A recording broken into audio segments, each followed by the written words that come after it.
Assalamu alaikum, Doctor.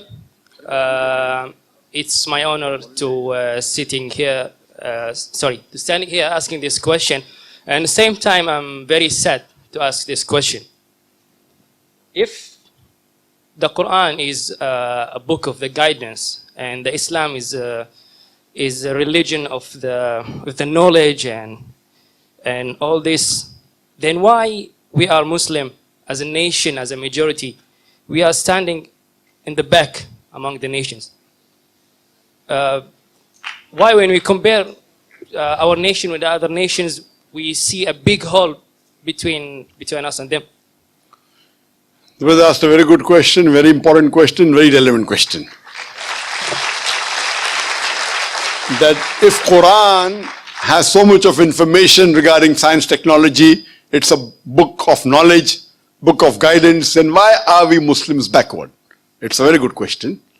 The reason is, if we look back into the history, from the 8th to the 10th century, we read in the historical books, the Europeans, they called it as the Dark Ages. Dark for whom? Dark for the Europeans. The Arabs, the advancement they made in science and technology was phenomenal. If you had to know about science, if you want to do research of science, you had to learn Arabic. Like how today we learn English. At that time, the Muslims were on top of the world because we were close to Quran and Sunnah. Today, the reason the Muslims are backward is because we are far away from Quran and Sunnah. So Quran is not to blame, you and I are to blame.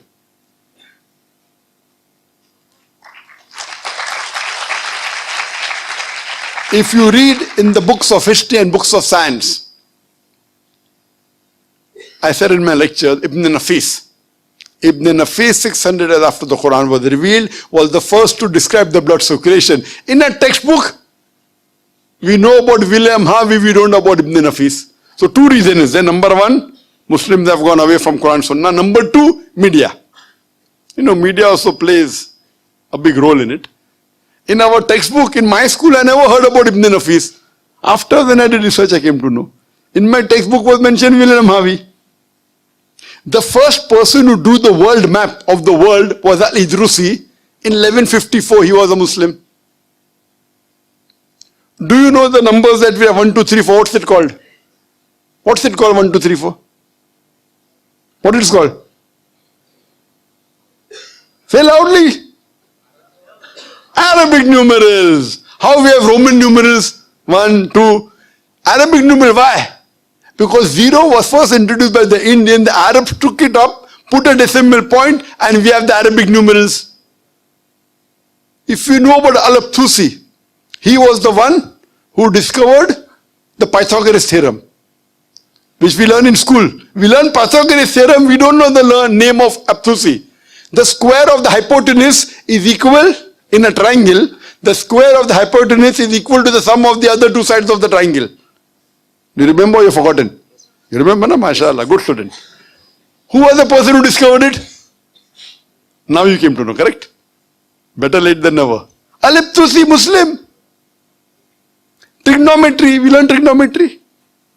Who is the main person of trigonometry? Al-Biruni.